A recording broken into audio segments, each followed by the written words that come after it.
Vous regardez Média 1 TV Afrique, soyez les bienvenus dans votre émission Croissance verte. Aujourd'hui, nous allons nous intéresser à l'éducation environnementale au Sénégal. Apprendre pour comprendre la nature, c'est ce que font les enfants dans certaines écoles sénégalaises. Les enseignants transmettent à ces derniers des informations en lien avec l'environnement. À travers les cours, ils apprennent à aimer et à respecter la nature. Pourquoi instaurer les valeurs écologiques au sein du système éducatif? Quel est l'appui de l'État pour faciliter cette politique? Comment les enfants peuvent-ils participer à la protection de l'environnement à l'avenir? Vous aurez des réponses en deuxième partie de cette émission avec notre invité Dr Goragnan, directeur du Centre d'éducation et de formation environnementale. Je vous propose de regarder tout d'abord le reportage de Daouda Sow et de Bachir Yazboudjan.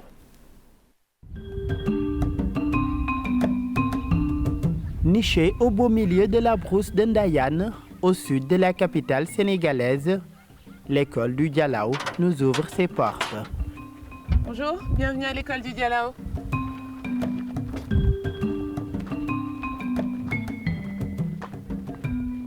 Dans cet établissement scolaire, le modèle d'apprentissage est tout à fait innovant. L'éducation respecte le rythme de l'élève. Aussi, le volet écologique et environnemental y occupe une place importante. Ne pas reproduire ce que l'on voit actuellement dans les établissements publics, des classes surchargées, une pédagogie qui est un peu classique, un peu vieille école même. Et donc ils ont décidé vraiment de mettre l'accent dans cette école sur la bienveillance éducative. On a vraiment voulu faire une école où les enfants se sentent bien, où ils prennent plaisir à venir et on a des retours des parents où les enfants les réveillent. Le choix du modèle n'est pas fortuit. C'était une façon de mettre l'enfant au cœur de son éducation, tout en partant du concret, avec des activités pratiques, alliées à l'abstrait, à savoir la théorie. En pratiquant les choses, en faisant pousser, c'est plus comment dire, ça a plus de sens pour l'enfant de manipuler les choses pour leur donner elles ont plus de sens de cette façon-là, plutôt que de juste lire dans les livres. L'initiative de l'école du Dialaw émane de l'association humaniste Diarama, créée en 2005 par Patricia Gomis, accompagnée de sa famille, d'artistes et autres acteurs culturels. Son objectif, construire un modèle de vie alternatif avec la communauté sur place. C'est parti d'expériences, de vécu de certaines familles, à commencer par Patricia qui avait son fils qui était dans une école ici et ça se passait pas bien, où il a été frappé et elle voulait quelque chose de mieux pour son enfant, quoi. Donc avec quelques parents, ils ont commencé l'école avec 6 enfants seulement. À l'école du Dialaw, l'agroécologie occupe une place de choix. Un potager y est aménagé. Il sert d'espace de production et d'expérimentation pour les élèves de tout âge. Notre outil de tous les sens, c'est le râteau. Ne ramène pas, tu continues ce que tu as fait. Mais j'utilise le bâton pour tracer des sillons. Donc, il faut faire des sillons comme ça. Donc, de l'autre côté aussi. Non, je t'ai dit que tu dois te baisser. Sinon, le vent va emporter des graines. Ramatoulaye, qui est en classe de CP, est déjà passionnée d'agriculture. Fille d'une agroécologiste et élève à l'école du Dialaw, elle semble trouver sa voie. Une plante, ça sert pour nourrir. Aussi, ça sert aussi pour protéger aussi la terre. Et aussi bien réparer la terre aussi. D'ailleurs, le jardin de l'école demande de l'entretien et de l'encadrement pour les élèves, une tâche dévolue à Oumar diplômé en agriculture à l'Institut supérieur d'enseignement professionnel de Thiès.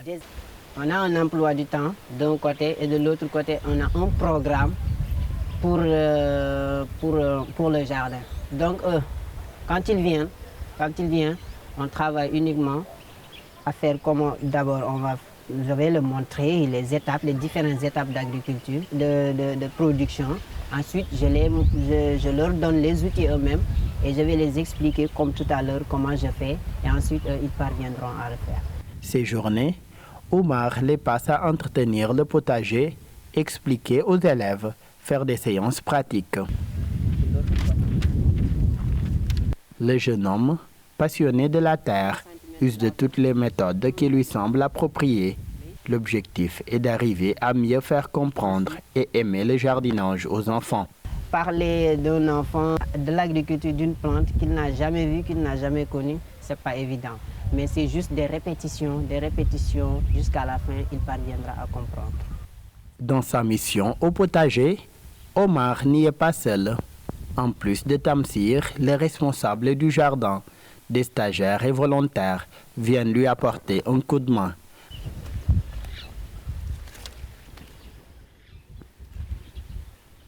Lila, par exemple, est française, volontaire internationale.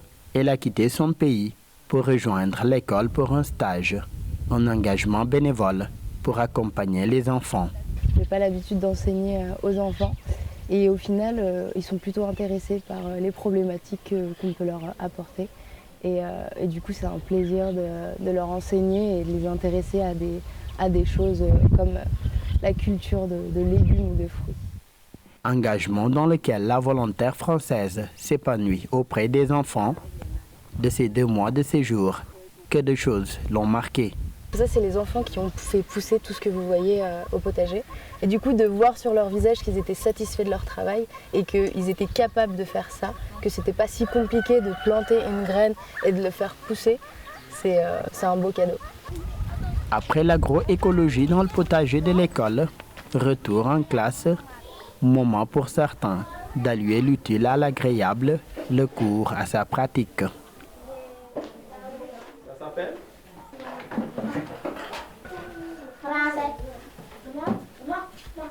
Moi, j'ai écrit L-I seulement. Au cours d'arithmétique, la méthode est tout aussi novatrice. L'apprentissage des chiffres se pratique, une façon de mieux impliquer les apprenants et d'assurer une certaine interactivité au cours. 9. Très bien. 9 unités. Combien de dizaines? Une dizaine. Écris dizaine. Mamadou, après, c'est toi, hein? Après moi. Oui, plus toi. Après moi. Oui, mais ne vous couchez pas sur le plateau. Après moi. Super. C'est d'ailleurs la responsable pédagogique qui enseigne aussi les mathématiques. Elle a ses astuces pour une meilleure compréhension du cours par ses élèves de CI et CP. L'enfant, il passe d'abord, son cerveau est en construction. Donc en fait, cette pédagogie suit le développement psychologique de la construction du cerveau. Donc du coup, l'enfant, il assimile beaucoup mieux les choses à son rythme. Parce qu'en même temps, son cerveau se construit, en même temps, l'outil pédagogique suit cette construction biologique qui est logique pour eux. Et le fait de manipuler, de toucher, de bouger, de ressentir avec tous ses sens, ça lui permet d'assimiler plus rapidement les choses. Chez les apprenants, Joshua fait partie des plus anciens de l'établissement. D'origine sierra-léonaise, il est inscrit à l'école du Dialaw depuis près de 4 ans. Oui, c'était pas facile le premier jour. Comme je suis pas francophone, j'étais anglophone, bon, c'était pas vraiment facile avec moi. Mais en tout cas, je pense que ça va maintenant. J'ai un peu progressé là. Après ses débuts difficiles, il s'est aujourd'hui bien intégré à l'école à travers les différents modules enseignés. Joshua a trouvé ses repères. Ici, il y en a plein, il y en a des matériels à faire. Et, tu vois, si on ne comprend pas, bon, ils vont prendre le temps de nous réexpliquer pour qu'on comprenne bien. À l'école du Dialaw, la culture et l'art sont tout aussi essentiels dans le développement de l'enfant. Tout au long de son cursus scolaire, Le site abrite un théâtre à cette fin. L'endroit peut accueillir jusqu'à plus de 150 personnes. Les élèves y sont initiés à des créations artistiques dans le domaine du théâtre, de la marionnette et des arts du cirque. Ils font cirque, ils ont musique. Voilà. L'année dernière, par exemple, ils avaient aussi atelier poterie. Voilà. Dès qu'on peut les exposer à d'autres formes d'apprentissage, on le fait. On est en train par exemple, à un moment, on avait pensé proposer des ateliers menuiserie pour qu'ils voient aussi l'importance des maths, des mathématiques, par exemple, dans des métiers comme ça. La petite Solange commence déjà à trouver sa vocation. Élève en CE1, elle veut plus tard faire carrière dans l'art. Je veux devenir une artiste. Artiste. Artiste dans quel domaine? Dans la musique, dans l'art, dans quel domaine? Dans la peinture. Musique. L'école, c'est aussi sa maternelle avec les plus jeunes. Ici, l'apprentissage laisse libre cours à l'imagination et au feeling des mômes. Dès le matin, si les enfants viennent, ils vont chercher du travail à faire. Chacun cherche son travail à faire et que nous, on fait l'observation après eux. Après les ateliers et autres exercices pratiques, c'est l'heure du goûter. Instant sacré chez les tout-petits. Aujourd'hui, Ndeyacine capitalise 3 ans d'exercice à l'école, 3 bonnes années d'expérience, de découverte et de partage. Ancienne enseignante dans une case des tout-petits, c'est finalement ici que Yacine a trouvé sa voie. On suit le rythme des enfants. Parce que chaque enfant progresse selon sa progression. Les enfants travaillent selon leur rythme de travail. Parce que tu vois des enfants qui captent beaucoup plus vite que par rapport aux autres. Dans l'école, même les bâtiments respectent l'environnement. Toutes les bâtisses de l'établissement sont des éco-constructions. Toutes les fondations des bâtiments sont faites avec des pneus recyclés. Avec des cailloux, et les murs que vous voyez en fait sont remplis de sacs de terre, de latérite. Les toits sont en paille avec juste une bâche plastique pour l'étanchéité. On essaye vraiment d'avoir recours un minimum au béton. Donc voilà, et puis ça maintient le frais à l'intérieur. À l'école du Dialaw, le programme allie enseignement général et éducation à l'écologie. Les élèves participent au potager, apprennent à trier les déchets et à privilégier une alimentation saine à base de produits locaux. Ses fondateurs accordent aussi une grande importance à l'enseignement de l'histoire et de la géographie du Sénégal et de l'Afrique aux enfants, afin de valoriser leur culture et leurs traditions. Tout en élargissant leur horizon, le fonctionnement de l'école est financé grâce à la participation des parents dans la mesure de leurs ressources et au parrainage complémentaire.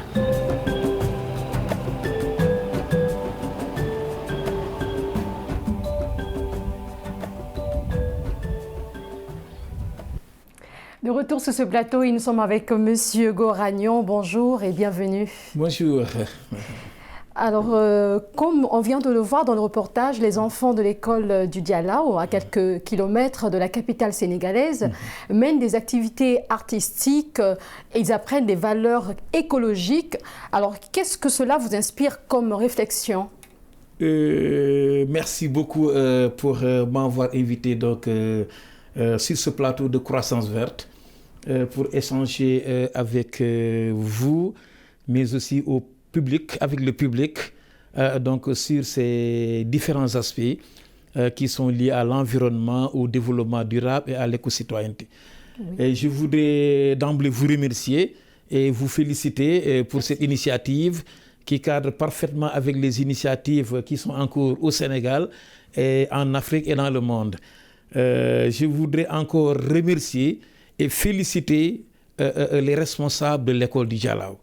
j'ai eu à noter beaucoup d'aspects qui concourent à l'atteinte des objectifs donc, du développement durable. Donc félicitations aux responsables. Merci beaucoup pour cette initiative qui cadre parfaitement avec les orientations stratégiques du plan Sénégal émergent. Qu'est-ce que cela vous inspire justement comme réflexion, puisque vous venez de regarder le reportage? Comme réflexion, oui. J'ai eu à noter que dans cet établissement, il y a les aspects écologiques qui sont en vue.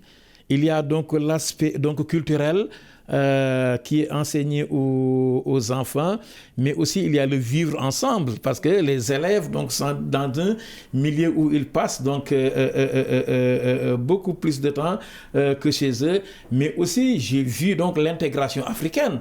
Parce qu'il y a un enfant qui vient donc de la Sierra Leone. Exactement. Exactement. Et j'ai vu aussi qu'il y a des vocations qui sont en train de naître. Donc l'enfant qui, dès le bas âge, donc, veut devenir un technicien horticole, et l'autre aussi qui veut devenir un acteur culturel, pour vous dire que dès le bas âge, donc, les vocations ont commencé donc, à naître. Autre aspect aussi, c'est l'aspect bioclimatique. J'ai eu à remarquer qu'au niveau de l'établissement, les constructions sont faites à base de matériaux locaux et de matériaux recyclés. Et j'ai vu aussi qu'au niveau donc, de la chaume, c'est fait en paille. Et cette paille-là est un isolant thermique. Le cadre écologique est bien respecté. Le cadre écologique est bien respecté. Oui. Donc, j'ai vu que le programme Sénégal émergent, dans son volet vert, a des aspects qui sortent dans cet établissement de l'école du Dialaw. Apprendre aux enfants à aimer et à respecter la nature, est-ce une façon de préparer les enfants aux défis environnementaux? Exactement. Donc, tout se prépare dès le bas âge. Donc, si dans cette période de la vie, l'enfant est éduqué aux valeurs citoyennes, l'enfant est éduqué aux valeurs de protection et de préservation de l'environnement, et si l'enfant grandit donc avec ces aspects, ces notions, alors on peut espérer avoir de très bons citoyens qui vont gérer donc le pays, qui vont considérer donc les principes du développement durable comme étant des principes donc à mettre en œuvre, à vivre et à disséminer donc sur l'ensemble du territoire et hors de nos frontières pour avoir donc vraiment des citoyens du monde.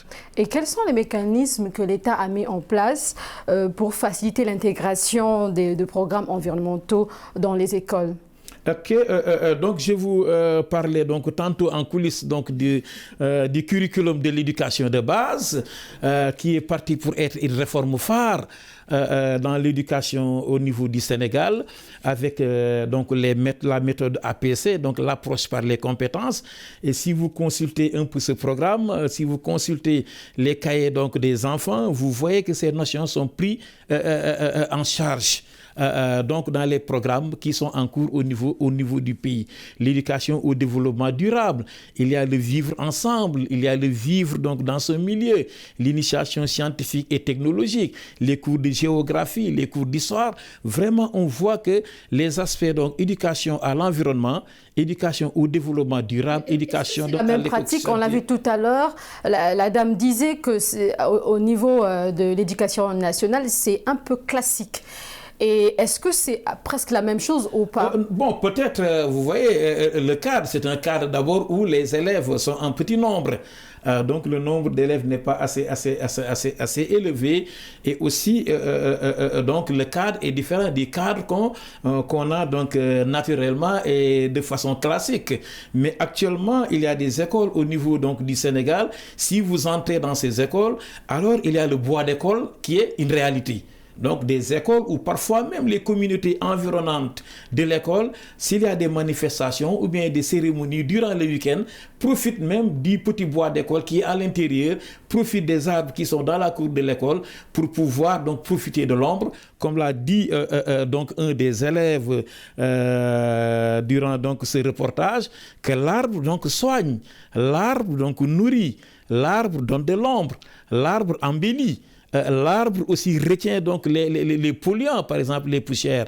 L'arbre aussi vraiment offre un cadre idéal à l'homme et aux êtres vivants donc pour s'épanouir.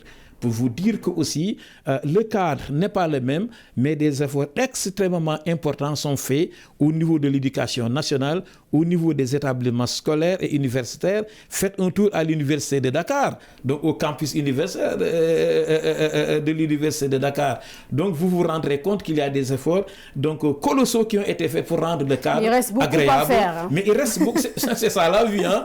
On ne peut pas tout faire donc, en 2 temps, 3 mouvements. C'est déjà qu'on compose. On règle des problèmes, les gens qui vont venir vont ainsi de suite, les générations futures aussi feront donc leur travail pour avoir donc un monde en harmonie, pour avoir un monde où l'arbre aura sa place, pour avoir un monde où l'animal aussi retrouvera sa place donc de choix. Parce que j'ai eu à remarquer que au cours de la leçon donc d'initiation scientifique et technologique, j'ai noté une phrase qui est extrêmement importante où on a écrit que la plante est un être vivant.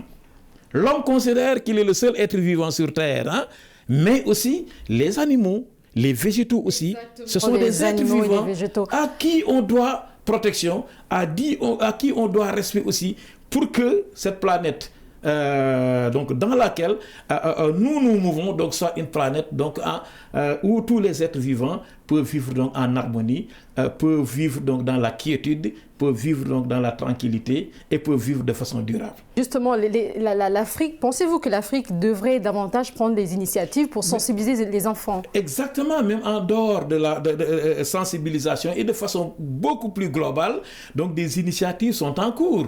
Je peux vous citer quelques initiatives, par exemple au niveau du Sénégal. Donc le président de la République, son Excellence Macky Sall, depuis son accession à la magistrature suprême, a instruit donc son gouvernement à faire des énergies renouvelables, par exemple, donc un levier du développement économique et social. Un exemple qu'on peut donner également pour que d'autres pays fassent la même chose. Mais depuis 2015, 2016, 2017, on a pratiquement plus de 8 centrales solaires photovoltaïques et des centrales éoliennes en cours de construction pour pouvoir réduire donc l'utilisation des énergies fossiles dans ce pays. Et il y a aussi le programme des 50 000 lampadaires solaires. Il y a le PSE vert, donc qui vise donc une reforestation durable du pays. Parce que l'arbre est considéré comme un mécanisme ou bien peut-être considéré donc un système qui peut absorber les CO2 anthropiques donc qui est dégagé par les activités de l'homme en utilisant les combustibles fossiles. Donc la reforestation durable du territoire et l'utilisation rationnelle des déchets, l'utilisation rationnelle de l'énergie, donc pour réduire nos consommations au niveau donc de nos foyers, au niveau de l'industrie, la consommation au niveau du transport automobile, donc pour réduire cette consommation, réduire les émissions de gaz à effet de serre, mais aussi réduire les polluants qui sont nocifs donc à notre santé. D'accord. Et si nous revenons au niveau des enfants, après leur brillant parcours de ces enfants sur les questions environnementales, quelle est la responsabilité des parents pour que ces enfants n'abandonnent pas ces valeurs écologiques? Exactement. Ce qu'il y a lieu de faire, c'est de considérer l'école comme une partie intégrante de notre communauté, de notre société. Ce qui se passe donc à l'école ne peut pas être isolé de ce qui se passe dans la communauté. Donc au niveau des établissements scolaires, on enseigne donc à nos enfants des valeurs éco-citoyennes, on enseigne donc à nos enfants le vivre ensemble, on enseigne à nos enfants donc la tolérance, on enseigne à nos enfants donc le respect de la diversité culturelle, ethnique et religieuse, mais ce qu'on enseigne à l'enfant ne doit pas être en déphasage avec ce qui se passe dans la société. Donc en pratique, ce qui se fait dans l'école doit être traduit donc en pratique et en acte au niveau de la maison, parce que interdire à l'enfant par exemple de dire des paroles déplacées, mais il faut que aussi à la maison ces paroles déplacées ne soient pas prononcées par les adultes, par les parents, donc pour un peu perturber l'enfant. Parce que l'école, comme je l'ai dit tout à l'heure, ne peut pas se soustraire à la société. D'où l'importance d'éduquer nos enfants pour préserver justement cette nature. C'est la fin de cette émission. C'était un plaisir de partager ce plateau avec vous, Monsieur Goragnan. Je rappelle que vous êtes directeur du Centre d'éducation et de formation environnementale. Merci à vous d'être passé sur Média TV Afrique. Merci beaucoup. Merci à vous d'avoir suivi cette émission. Je vous retrouve la semaine prochaine et les programmes continuent sur Média TV Afrique.